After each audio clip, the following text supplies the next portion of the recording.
The subject of this seminar is going to be Taoism, as contained in the teachings of Lao Tzu and Zhuangzi, who lived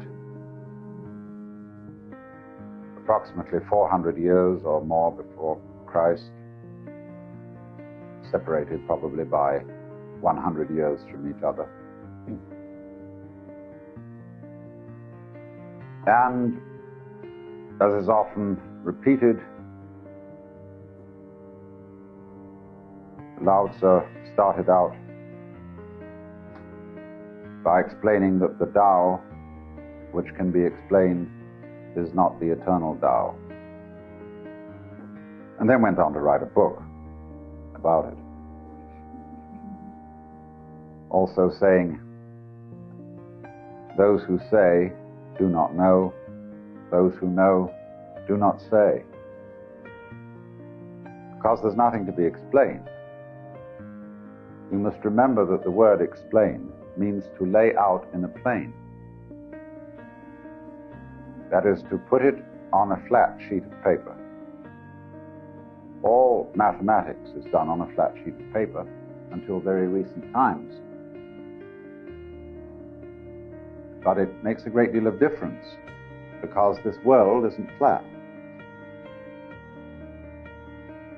If you draw a circle on a flat sheet of paper, it has an inside and an outside, which are different. On the other hand, if you draw a circle around a donut, the inside and the outside are the same.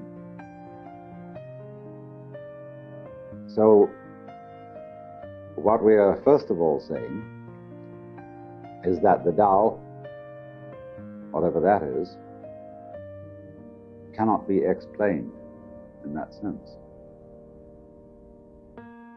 So it's important, first of all, to experience it so we know what we're talking about.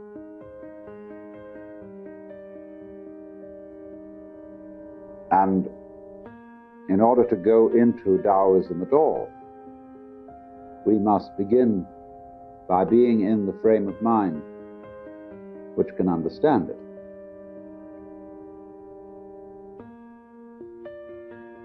You cannot force yourself into this frame of mind any more than you can smooth disturbed water with your hand.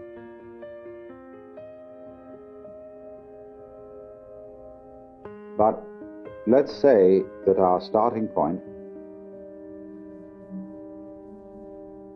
is that we forget what we know, or think we know.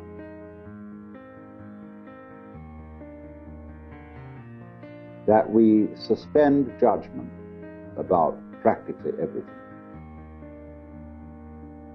Returning to what we were when we were babies. When we have not yet learned the names or language, and although we have extremely sensitive bodies, very alive senses, we have no means of making an intellectual or verbal commentary on what is going on. Now, can you consider that as your state? Just plain ignorant, but still very much alive.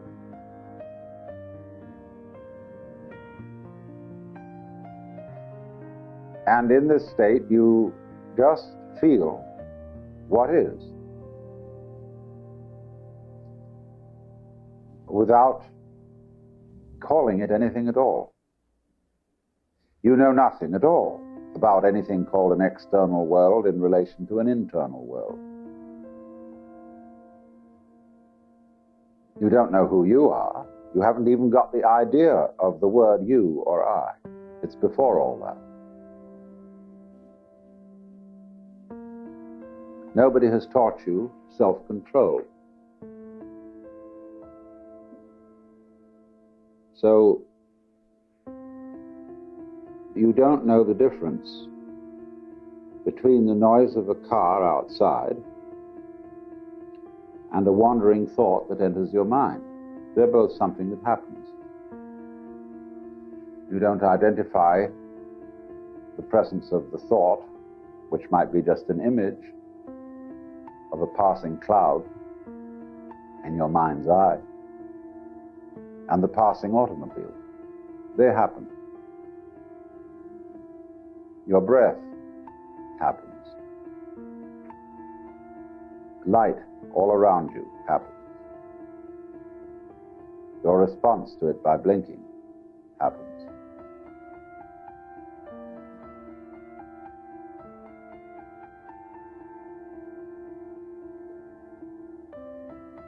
So you simply are really unable to do anything.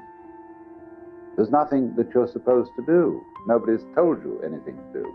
You're unable completely to do anything but be aware of the buzz. The visual buzz, the audible buzz, the tangible buzz, the smellable buzz, all buzz. What's going on? Watch it.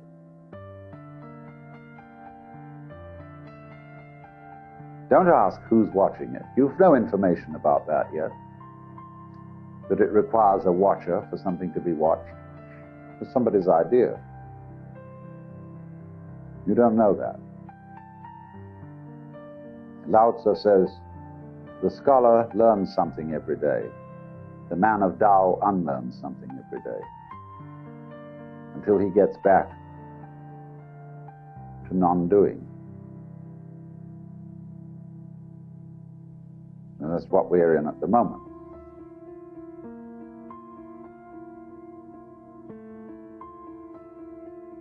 Just simply, without comment, without an idea in your head, be aware. What else can you do? Don't try to be aware. You are.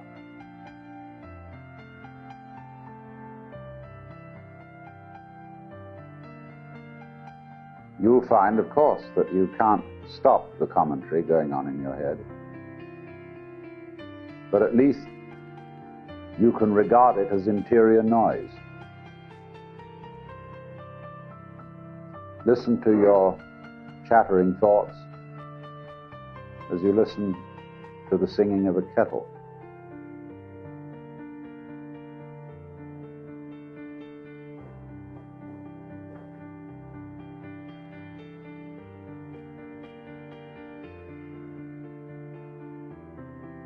We don't know what it is we're aware of.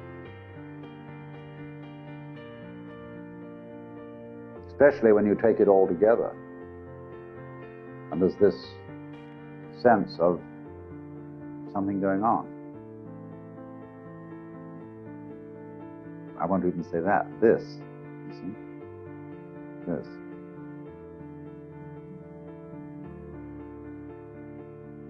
Well, I said it was going on. That's an idea. It's a form of words. Obviously, I wouldn't know if anything was going on unless I could say something else wasn't. I know motion by contrast with rest.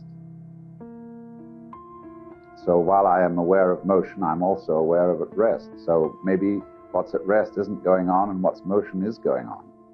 So I won't use that concept because I've got to include both. And if I say, well, here it is, that excludes what isn't, like space. And if I say this, it excludes that. I'm reduced to silence. But you can feel what I'm talking about, can't you? That's what's called Tao in Chinese. That's where we begin.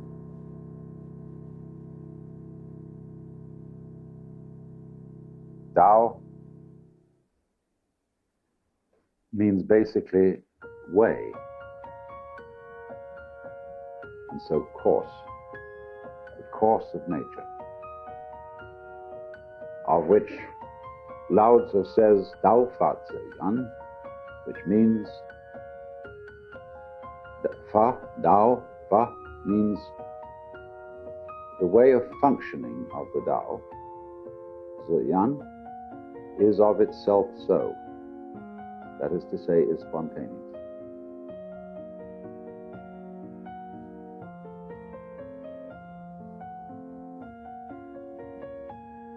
Watch again what's going on.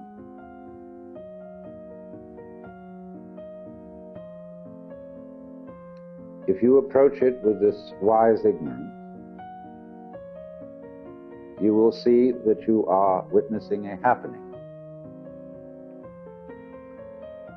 In other words, in this primal way of looking at things, there is no difference between what you do on the one hand and what happens to you on the other. It's all the same process.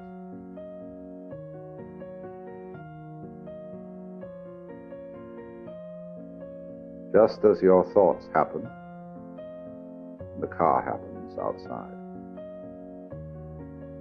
the clouds, the stars.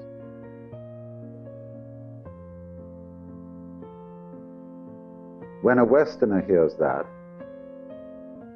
he thinks of fatalism or determinism. That's because he still preserves in the back of his mind two illusions. One is that what is happening to him, and therefore he is the victim of circumstances. But when you are in primal ignorance, there is no you different from what's happening, and therefore it's not happening to you. It's just happening. So is you. You know, what you call you, what you later call you, is part of the happening. You're part of the universe, although the universe, strictly speaking, has no parts. We only call certain features of the universe parts of it, but you can't disconnect them from the rest without causing them to be not only non-existent, but never to have existed.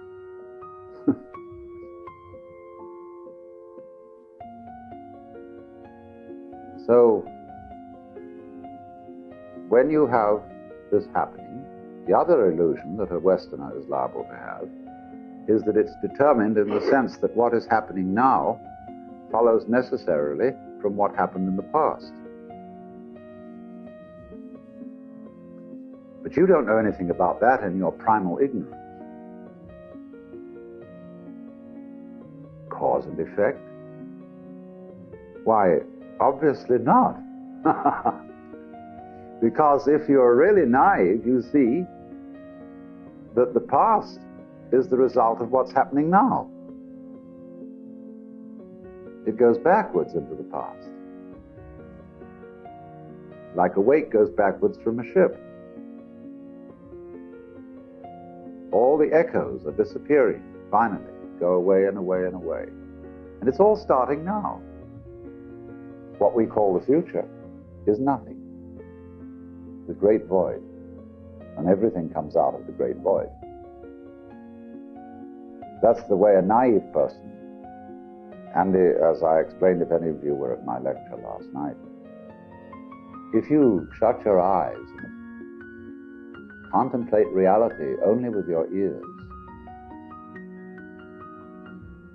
you will find there's a background of silence, and all sounds are coming out of it. They start out of silence. If you close your eyes, listen, just listen.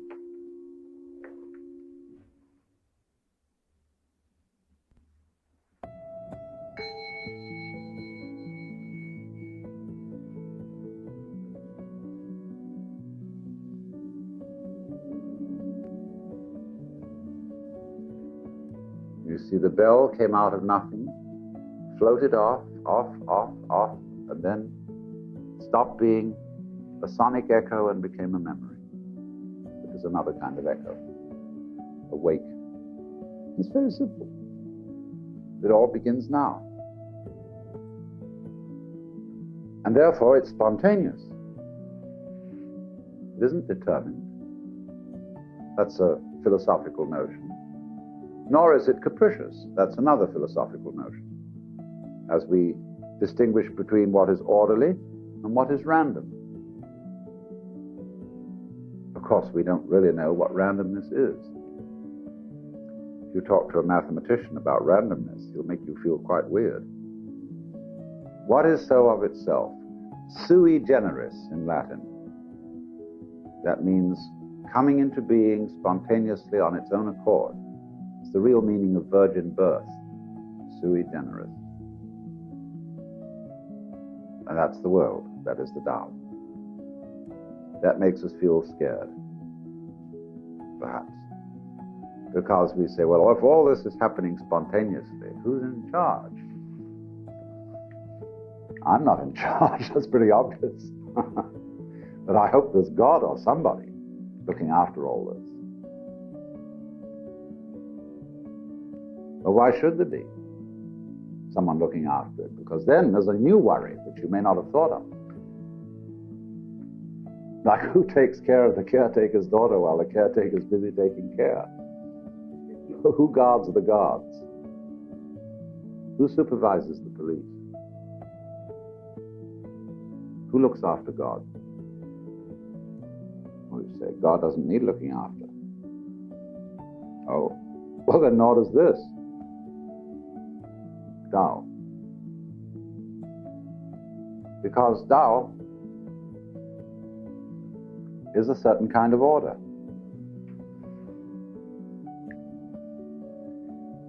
And this kind of order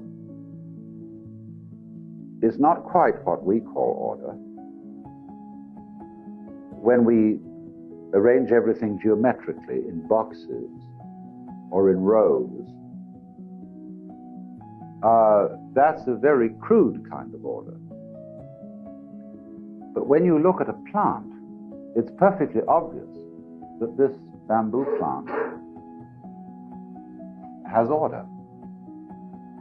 We recognize at once that that is not a mess. But it is not symmetrical, and it is not geometrical looking. It looks like a Chinese drawing. Because the Chinese appreciated this kind of order so much that they put it into their painting. Non-symmetrical order. In the Chinese language, this is called Li.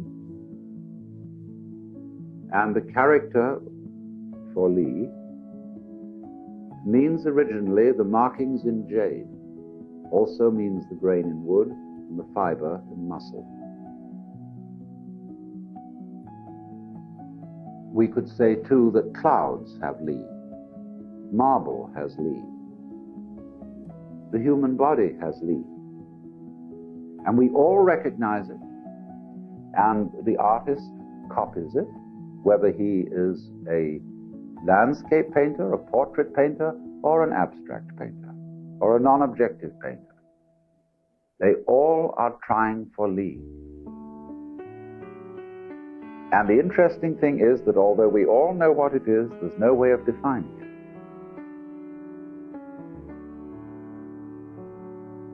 But because Tao is the course, we can also call Li the water course. Because the patterns of Li are patterns of flowing water.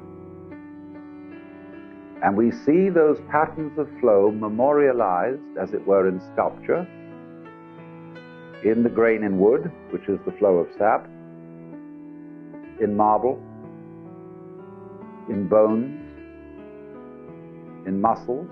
All these things are patterned according to the basic principles. That is the Fa, Tao Fa, the Tao's principle of flow. There is a book called Sensitive Chaos by Theodor Schwenk, with many, many photographs and studies of flow patterns. And there, in the patterns of flowing water, you will see all kinds of motifs from Chinese art, immediately recognizable, including the S-curve in the circle, the yang-yin. like this. See? So, Li means then the order of flow. The wonderful dancing pattern of liquid. Because Lao Tzu likens Tao to water.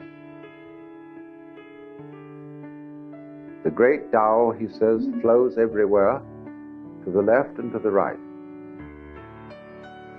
Like water, I'm interpolating that, it loves and nourishes all things, but does not lord it over them.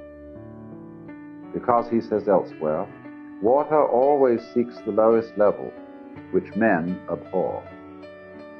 Because we are always trying to play games of one-upmanship and be on top of each other. Well, Lao Tzu explains that the top position is the most insecure. Everybody wants to get to the top of the tree. But then if they do, the tree will collapse. That's the fallacy of American democracy. You too might be president. The answer is no one but a maniac would want to be president. Who wants to be put in charge of a runaway truck?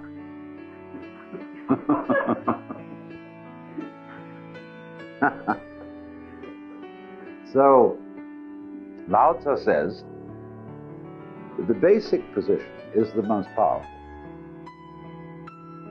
And this we can see at once in Judo or in Aikido, which are wrestling arts or self-defensive arts, where you always get underneath the opponent, and so he falls over you if he attacks you. The moment he moves to be aggressive, you go either lower than he is or in a smaller circle than he's moving. And you have spin, if you know Aikido. You're always spinning. And you know how something rapidly spinning exercises centrifugal force. So if somebody comes into your field of centrifugal force, he gets flung out. But by his own bounce. It's very curious. So therefore, the watercourse way is the way of Tao. Now, that seems to white Anglo-Saxon Protestants and to Irish Catholics lazy, spineless, passive. And I'm always being asked when I talk about things, if people did what you suggest, wouldn't they become terribly passive?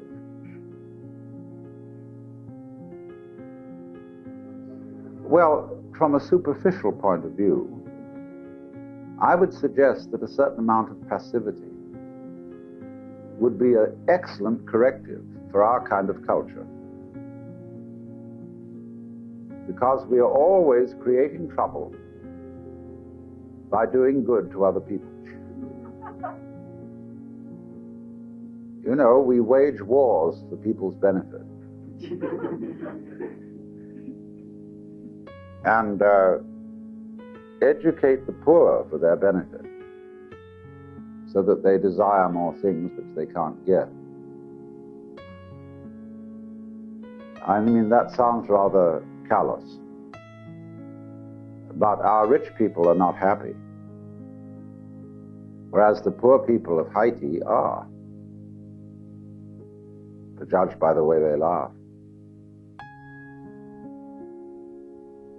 And we think we're sorry, really, not for the poor, but for ourselves. Guilty.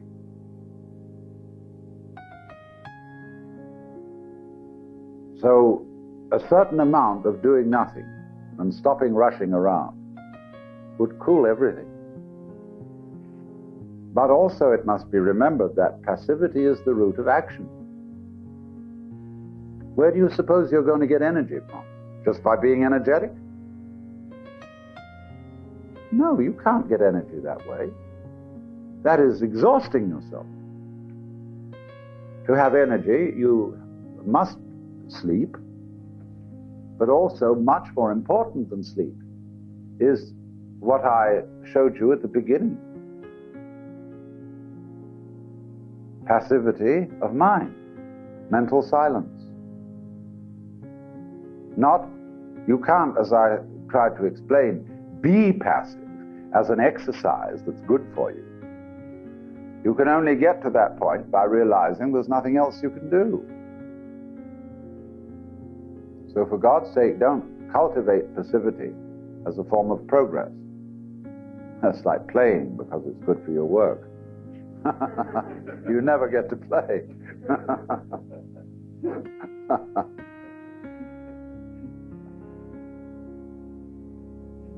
So in the same way, to try and force the issues wears you out. And when you force a lock, you usually bend the key. So you jiggle gently until you find the right opening. So in the same way, anybody who knows how to conduct business always jiggles the key to find the right moment to turn the lock. And then it all happens as if it were natural and none of it were forced. So therefore, the water course will give you the sense that your life is a flowing.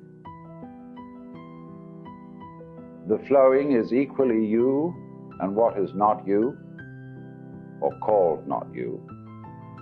It's the process that's happening. And when you understand that, you'll stop asking questions about it. You will see that all asking of questions about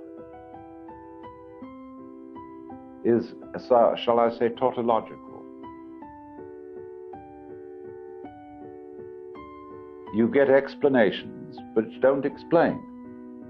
All explanations of what's happening call for further explanations, because big explanations have little explanations upon their backs to bite them, and little explanations have lesser explanations, and so ad infinitum. This is the analytic process that produces the atomic universe, the electronic universe, the protonic universe, and so on and so on. And if you go the other direction, you'll find the solar system in a galaxy, the galaxy in a system of galaxies, and then goodness knows what. Because obviously the universe, as it seeks to know itself, must run away from itself. As your eyes revolve when you turn to look at them. You are the universe. You are apertures through which it is aware of itself. Holes in the wall, as it were. And so as you look, now you see it, now you don't. It's very simple. So you'll find, therefore, that the big quest, what is it? What am I supposed to do? What is human destiny? Why are we here? These questions will slowly disappear, and that itself will be the answer. The answer will be this is why. And this is what is going on that cannot be described, the Tao. The Tao is simultaneously departing and arriving. Always. That's the meaning of the eternal Tao, the eternal Tao.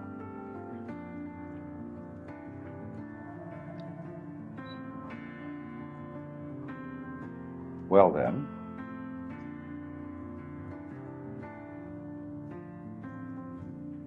to go with the watercourse is called by Lao Tzu Wu Wei. Wu means not, Wei has a complex of meanings, which can be action, striving, straining,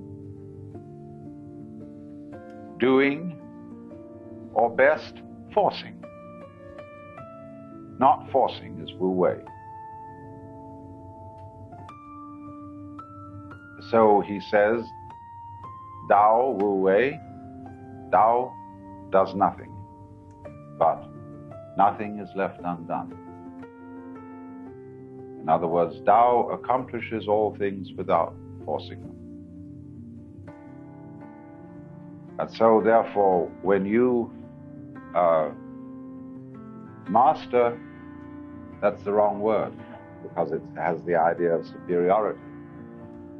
When you come to Wu Wei, by, as it were, coming down, you are working on the same principle as the Tao.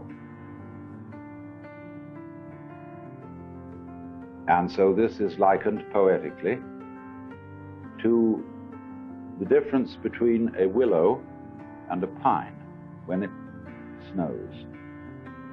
The pine is a rigid tree, and the snow and ice piles up on the branches until they crack. The willow is a springy tree, and when the weight of the snow is on the branch drops, and the snow falls off, and the branch comes up again. That's Wu Wei. Zhuangzi tells a lovely tale that a sage was wandering along the bank of a river near an enormous cataract. And suddenly, way up beyond the cataract, he saw an old man roll off the bank into the cataract. He thought, this is too bad. He must be old and ill and is making an end of himself. But a few minutes later, the old man jumped out of the stream way down beyond the cataract and went running along the bank. So the sage and his disciples went scooting after him and said, this is the most amazing thing we ever saw. How did you survive? Well, he said, there's no special way. I just went in with the swirl and came out with the whirl.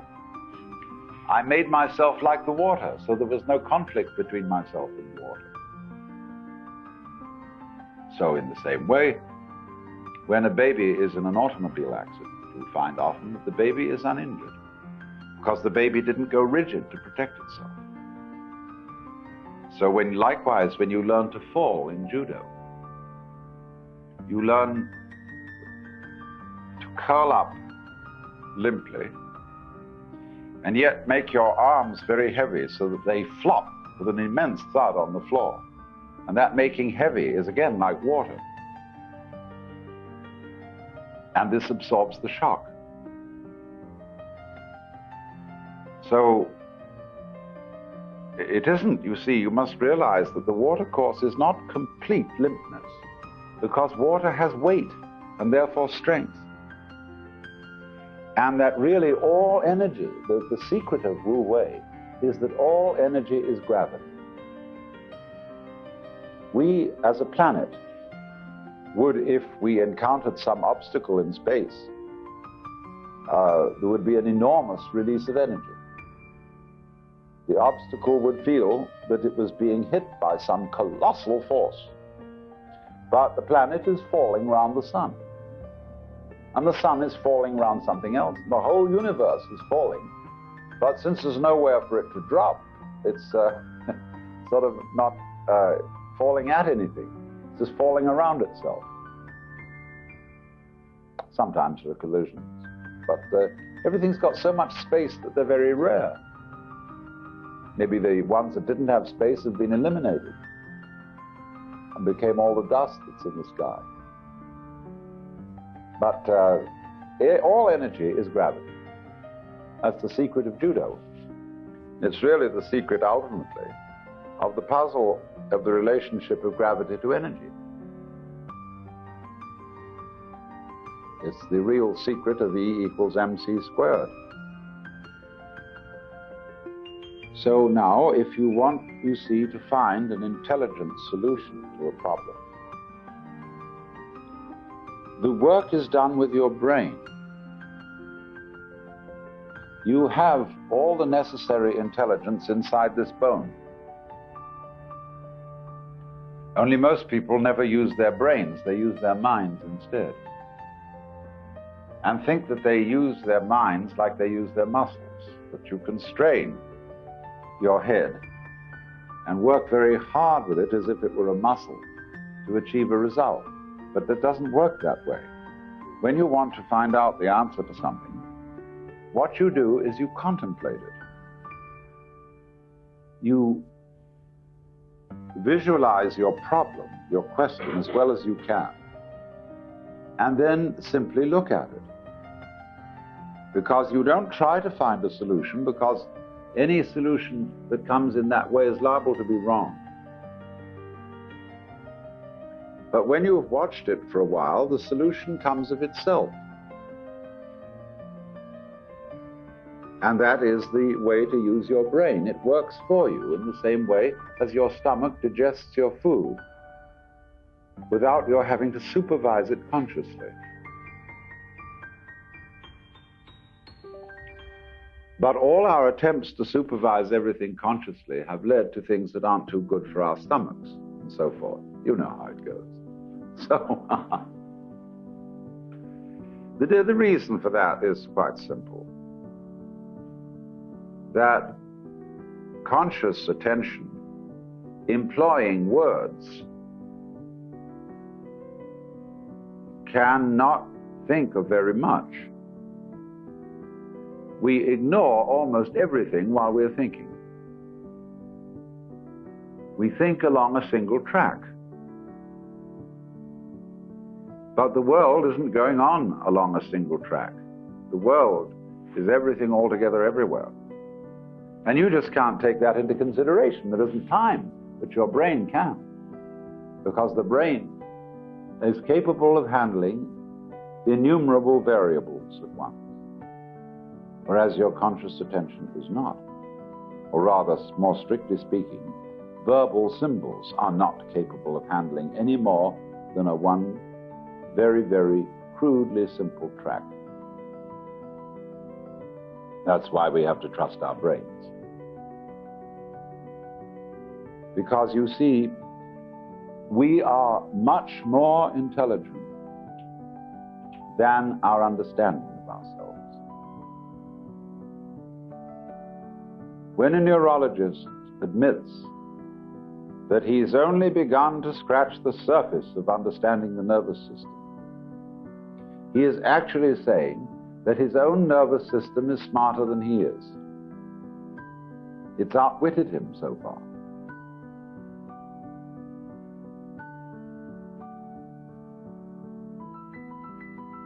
And that's remarkable, isn't it? So you see, what you are is necessarily more than anything you can understand. For the simple reason that an organism which completely understands itself would be comparable to lifting yourself up by your own bootstraps or kissing your own lips. So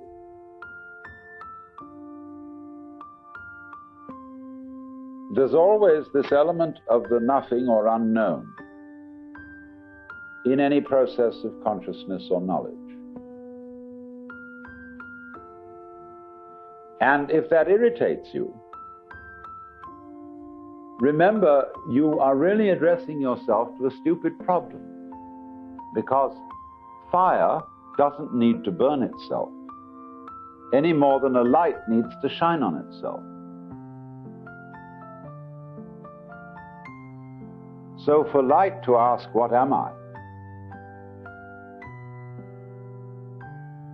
Although it sounds like a sensible question, isn't it?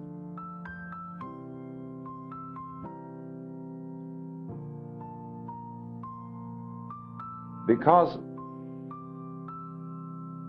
how could you answer it? Let me demonstrate this to you in another and perhaps simpler way. For many, many hundreds of years, human beings have wanted to know what is isness. What is matter? Substance. Obviously, it seems there must be a basis for all the shapes that we see. After all, clay is the basis of vessels. Iron is the basis of tools. Wood is the basis of furniture. But what is the basis of that? What is the substance common to everything? Well, we had tried to find out. And that was the reason, at least in the beginning of things, why physicists tried to find out what matter energy is. Well, when you consider the problem, consider the question, ask yourself, what sort of answer are you looking for? Supposing you found out what matter is, in what sort of language would you be able to describe it? You realize that you couldn't. Because all that language can describe, whether the language be of words or of numbers, is pattern, form. We can measure form, we can outline it, we can explain it. But we couldn't possibly explain stuff. Just basic oomph. There would be no way of talking about it. Therefore, we're asking a silly question. We're asking for a question to be answered in terms which couldn't answer that kind of question. So therefore, we might say,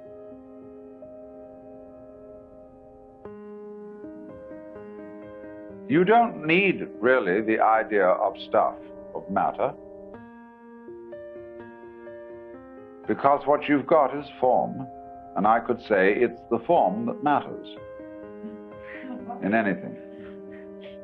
And you know, you take a double take on that. When you look at the world as form,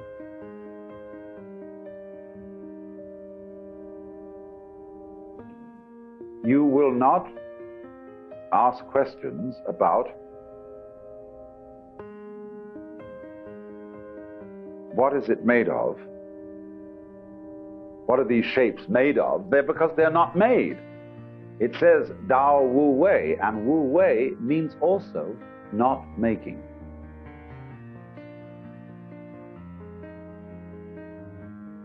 Making is different from growing. When a plant grows, it is not hatched or put together. All the so-called parts of the plant grow out of it. Whereas when you construct a machine, you assemble the parts and put them together. This is not the way a plant works. It's not the way you work. When you eat your food, it is ridiculous to suppose that this is the raw material of parts which are going to be manufactured in a factory and distributed to screw on to different parts of your body. It's a silly image. So,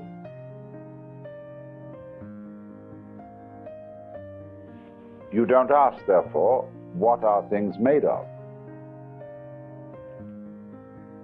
The next thing you don't ask is, how do they go together? Because here becomes a very, very fascinating thing, that what we are unaware of is that so-called separate things are joined by space. We always think of space as separating, but that which separates also joins. That was why the word cleave is so important. It means to stick to and to divide. So we are cleft by space. When you look at a distant galaxy, we call it a nebula, because we are seeing it from a long way away.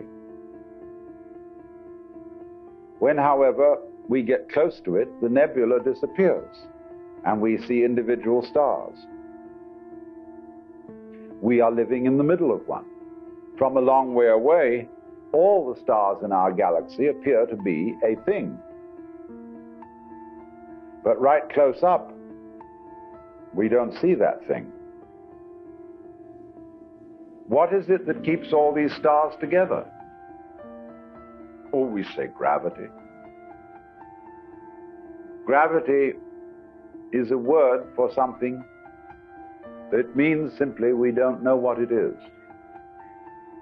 Like the ether that was once supposed to be the fluid through which light was transmitted and was discovered not to exist. That we could somehow do without it, that light went through nothing, through space. Marvelous, apparently.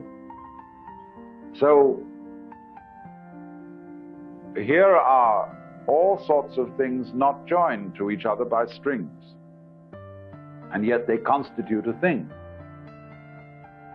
And so when we get down to our own atomic structure, we are, if we were looked at closely enough, we would be like galaxies, with our atoms vastly distant from each other. What holds us together? Isn't that the wrong question? Because what matters is the form.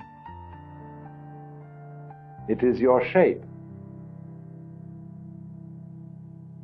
Now, if I saw you some time ago and I meet you again, how do I know you?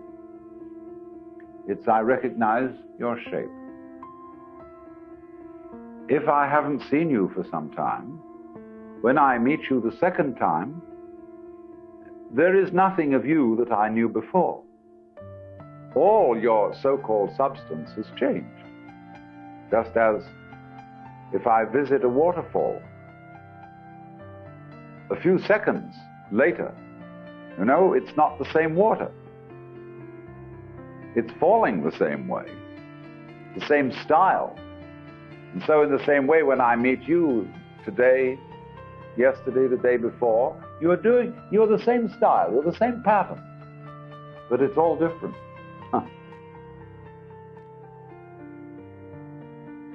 So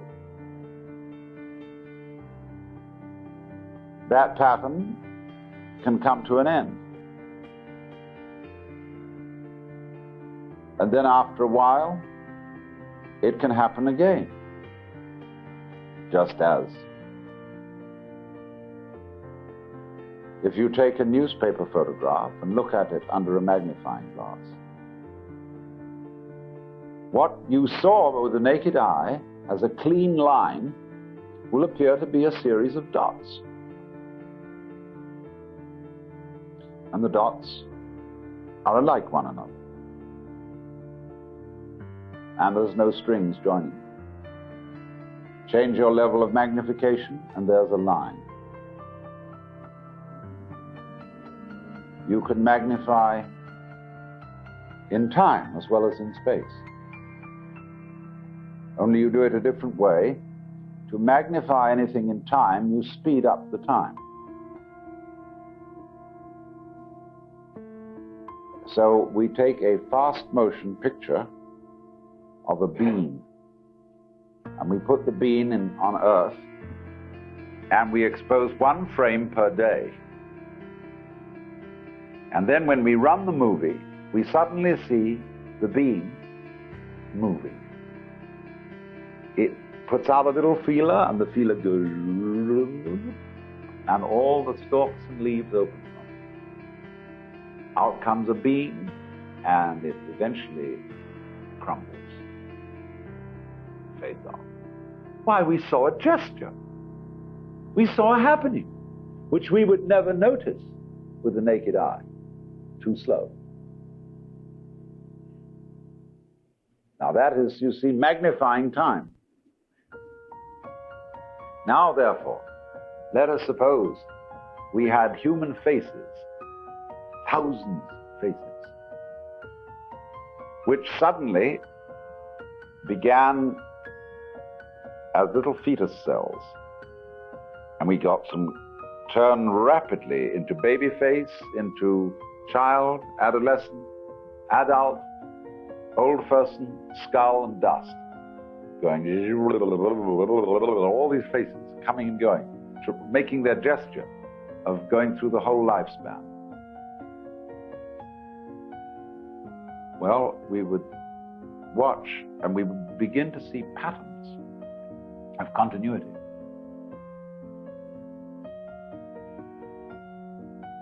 Which things are moving much too slowly to see these, and things are moving too complicatedly to see them. But stand off at a distance, as it were, and you would see the same rhythms occurring again, again, and again, and again. So that they would appear from that distance, or from time that speeded up, to be simply continuity, like the continuity from here to here, which looked at closely is full of space. So you would get what we call in naive language the reincarnation of forms. You, considered as this kind of a wiggle that is recognizable as me, would happen again and again and again, with no spook traveling from one happening to the next. That wouldn't be necessary any more than it's necessary to have a line joining one dot in the press photograph with another dot, so that they will make continuous sense at a different level. You know, when you watch television, you're actually watching a moving dot. It moves so fast that it creates the image. Now that's supposing you had a different kind of eye altogether that had no memory in it. You would look at the television screen and you would see this dot dancing all across and leaving no trace. You say, what kind of a funny thing is that? Oh, it doesn't make any sense. It's seen in another way, you see, all that picture makes sense.